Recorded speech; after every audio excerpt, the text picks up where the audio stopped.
भी हमारे साथ जुड़ चुके हैं। गौरांग सर को देख के ना एक नई ऊर्जा, एक नया संचार हो जाता है ऊर्जा का बॉडी पे। गौरांग सर बहुत बहुत शुक्रिया, थैंक यू वेरी मच। और आप बजट वाले वीक हमारे साथ हैं तो और अच्छा लगेगा आपसे बातचीत करके।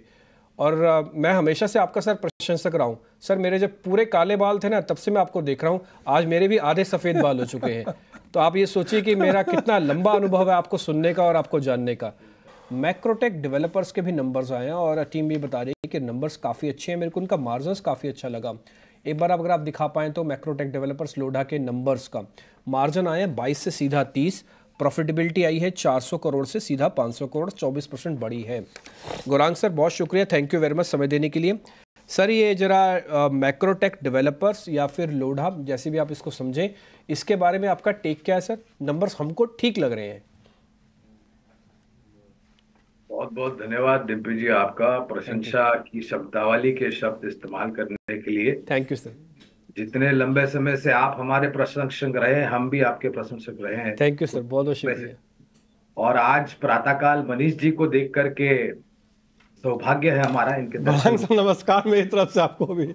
आपको भी सादर प्रणाम हमारे तरफ से, नमस्कार सर। मंच पर उपस्थित सभी महानुभावों को हमारा सादर प्रणाम। तो लोढ़ा या फिर मैक्रोटेक डेवलपर्स, डिम्पी जी, ये एक समय पर प्रश्न चिन्ह लगा करते थे।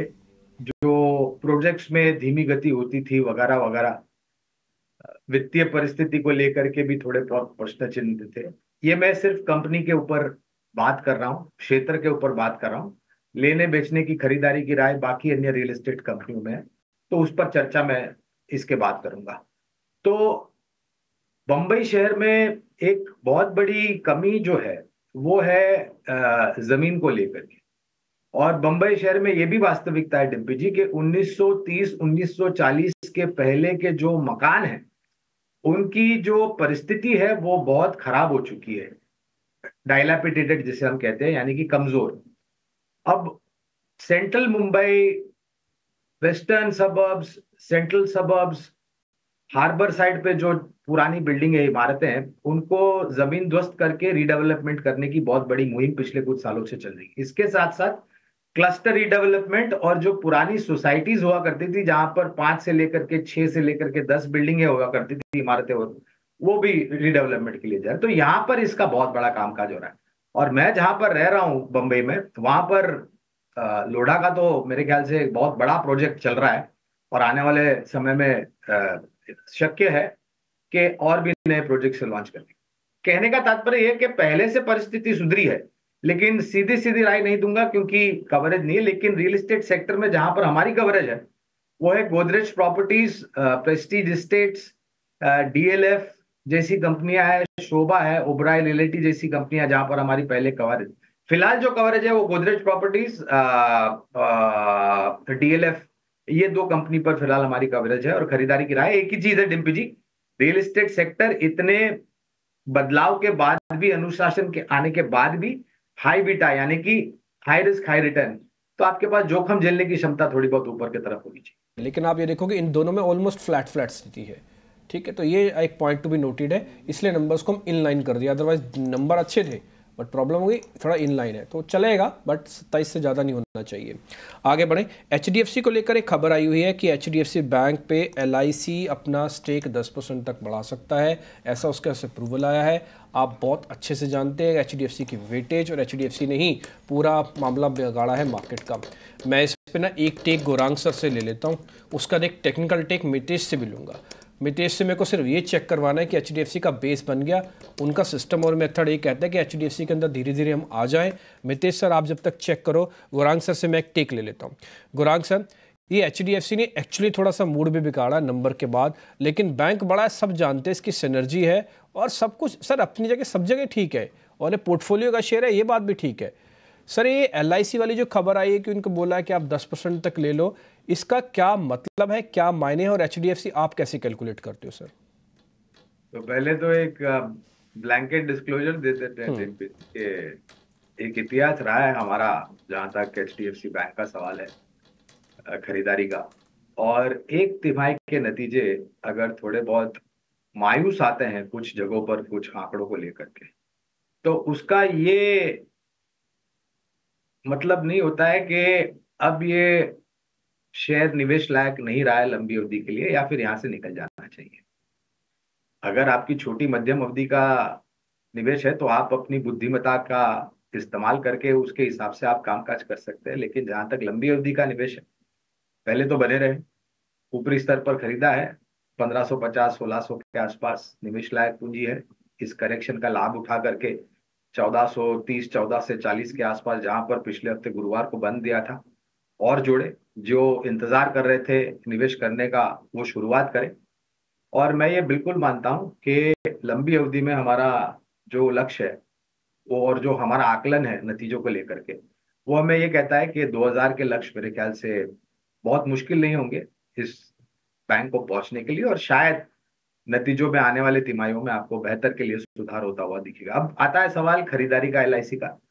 तो कहीं ना कहीं थोड़ा बहुत मैनेजमेंट एलआईसी की जो इन्वेस्टमेंट कमिटी होती है, उन्होंने मेरे ख्याल से पिछले हफ्ते एक अर्जी दी थी खरीद अपना निवेश बढ़ाने के लिए, और उसको मंजूरी दे दी गई है।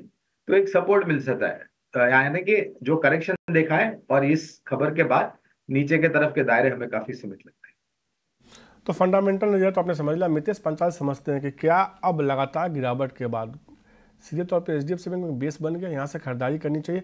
मितेश, क्या राय होगी आपकी, यहाँ से एचडीएफसी बैंक में खरीदारी का मौका बन रहा है क्या, तकनीकी तौर पे अगर समझना चाहें तो? देखिए मनीष जी, हम जब कोई भी गिरावट ऐसे आती है लार्ज कंसोलिडेशन में, जब स्टॉक जाता है तो बेसिकली देखते ये है कि ट्रेंड रिवर्सल लेवल कहाँ है और कहाँ से ये स्टॉक रफ्तार पकड़ेगी। तो मैं दो लेवल्स आपको बताता हूँ technically based on system and method. पहला है 1480, 1480। अगर 1480 के ऊपर वीकली क्लोज ये स्टॉक देता है तो उसका मतलब ये है कि बॉटम फॉर्मेशन हो गया है।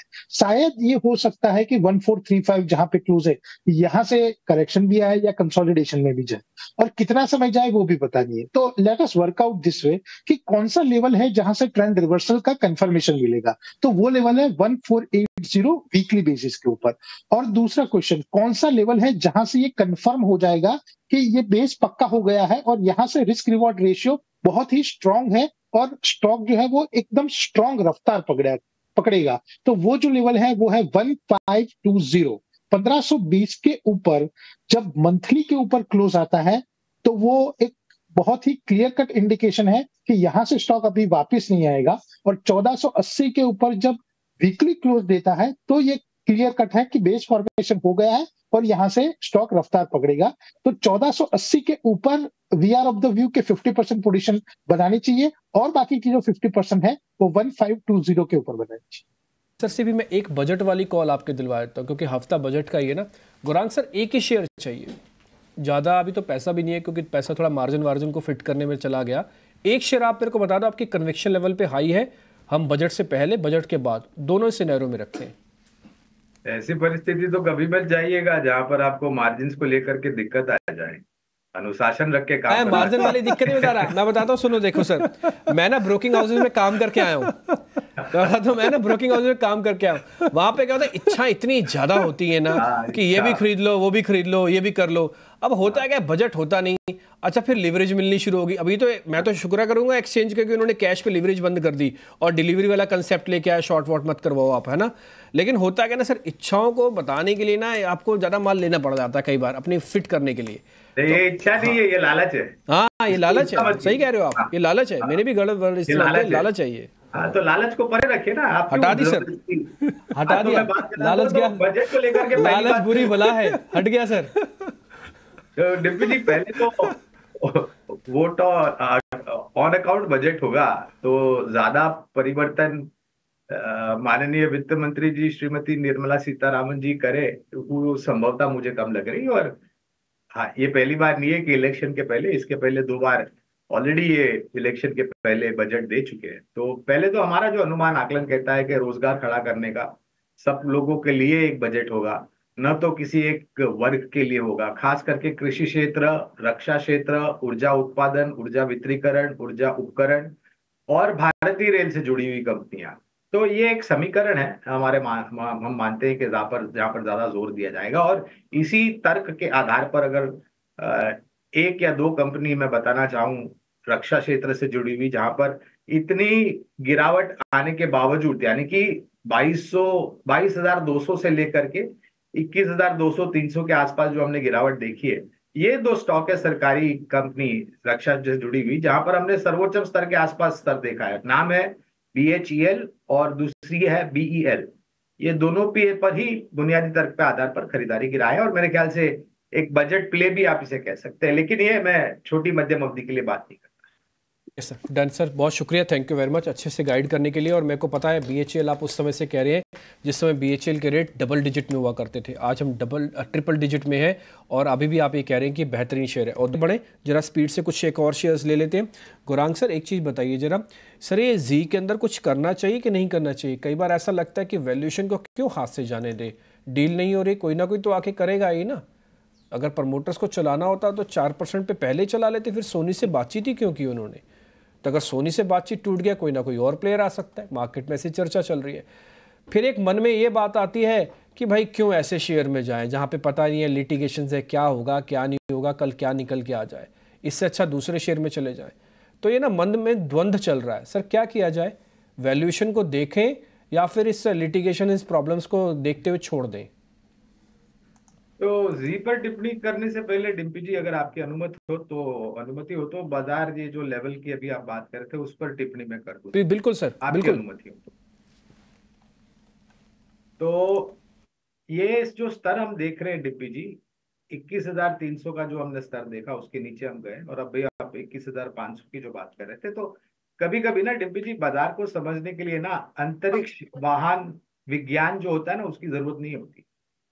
पिछले साल एक बहुत ही छोटी सी बात बता रहा हूँ, बहुत ही अभी अभी का जो एक बीता हुआ समय था 2023 में, कम से कम 1 से 1.5 महीने तक हमने एक दायरे में कारोबार किया, और वो था 21,300 नीचे में और 21,500 ऊपर में। ये करीबन 1-1.5 महीने का समय था, और ये था मेरे ख्याल से दूसरे आधे में, जुलाई के पश्चात अगस्त सितंबर में 1-1.5 महीना ये रेंज में कामकाज किया। और फिर जब ऊपर की रेंज खुली 21,500 की, तो वास्तविकता ये थी कि हमने 22,200 का स्तर देखा। तो आपको ना कभी कभी थोड़ा बहुत 6-7 महीना, साल भर पुराना डेटा जो होता है ना बाजार का, वो ध्यान में रखना चाहिए, और बाजार अपने आप आपको समझा देगा कि बाजार कहाँ जाने की तैयारी कर रहा है। अब आते हैं जी एंटरटेनमेंट पर।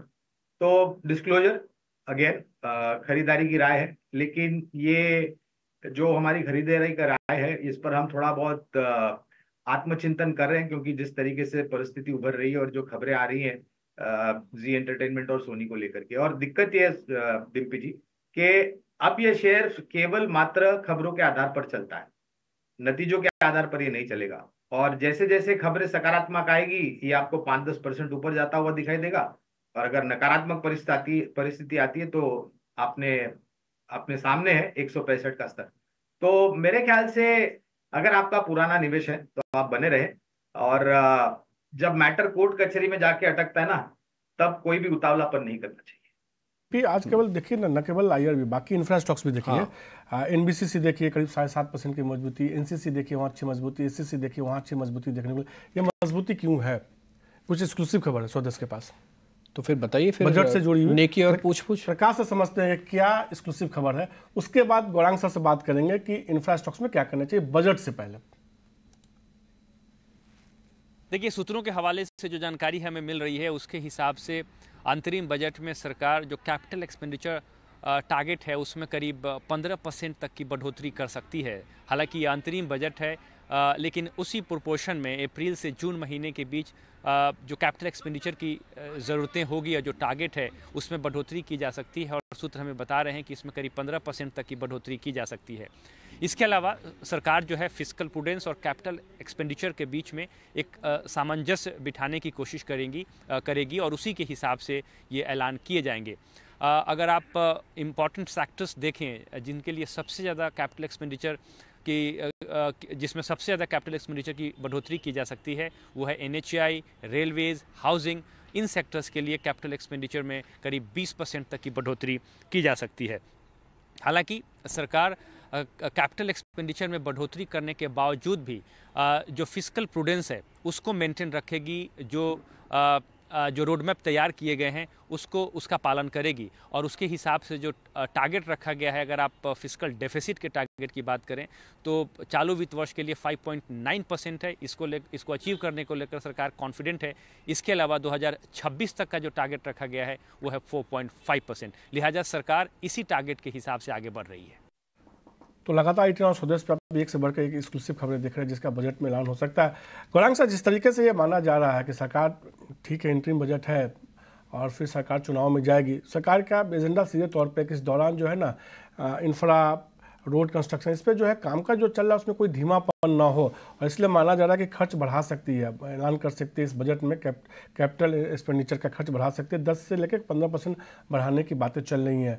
आप कैसे देखते हो, और कोई इंफ्रा प्ले आपको पसंद आता है क्या इस लेवल पर बजट के थीम के आधार पर? ये सरकार काफी सूझबूझ समझ वाली सरकार है और कभी भी बजट अगर चुनाव के टाइम आता है तो पिछले बार 2 बार हमने देखा है कि मन लुभावन बजट नहीं देते। ये विकास से जुड़ा हुआ, रोजगार बढ़ाने से, देश की अर्थव्यवस्था को सुधारने से, नीतियों में बदलाव करके जो फॉरेन इन्फ्लोज है उसको बढ़ाने की बातें करती हैं। और हमारा मानना ये है कि इंफ्रास्ट्रक्चर में तो आपको बढ़ावा करना ही पड़ेगा, क्योंकि पहले तो आपको जो पुराने ढांचे हैं उसको दुरुस्त करके आधुनिक बनाने पड़ेंगे और उसी तरीके से आधुनिक नए ढांचे खड़े करने पड़ेंगे। वो फिर आप पोर्ट से जुड़े हो, रेलवे से जुड़े हो, एयरपोर्ट से जुड़े हुए हो, डेडिकेटेड फ्रेट कॉरिडोर्स हो, या फिर आम जनता के लिए हो। निर्माण कार्य मेरे ख्याल से चुनाव के पश्चात नतीजे आएंगे और निर्णायक तरीके से सरकार केंद्र में बैठ जाएगी और जोर से होगा। सीमेंट और लोहे की यानी कि धातु की खपत भी उसी तरीके से ऊपर जाएगी, क्योंकि ये दोनों कमोडिटी के बगैर आप एक मजबूत, सक्षम, टिकने वाला ढांचा नहीं बना सकते। कंपनीज जो हमें पसंद आती है वो है एनसीसी लिमिटेड। अभी आप शुरुआत में केएनआर कंस्ट्रक्शंस की बातें हुई थी, उसके साथ पीएनसी इंफ्रा। एक कंपनी और है जिसका आईपीओ मेरे ख्याल से 1.5 महीने 2 महीने पहले आया था 120 या 130 के स्तर पे, वो है जेएसडब्ल्यू इंफ्रा। ये कंपनी जेएसडब्ल्यू इंफ्रा रोड से जुड़ी हुई नहीं है लेकिन पोर्ट लॉजिस्टिक्स वगैरह से जुड़ी हुई है और मेरे ख्याल से आंध्र प्रदेश, तेलंगाना में इनको एक पोर्ट भी मिला हुआ है कामकाज शुरू करने के लिए। तो ये सब कंपनियां इंफ्रास्ट्रक्चर से जुड़ी हुई हैं, वो हमें अच्छी लगती है। Done sir.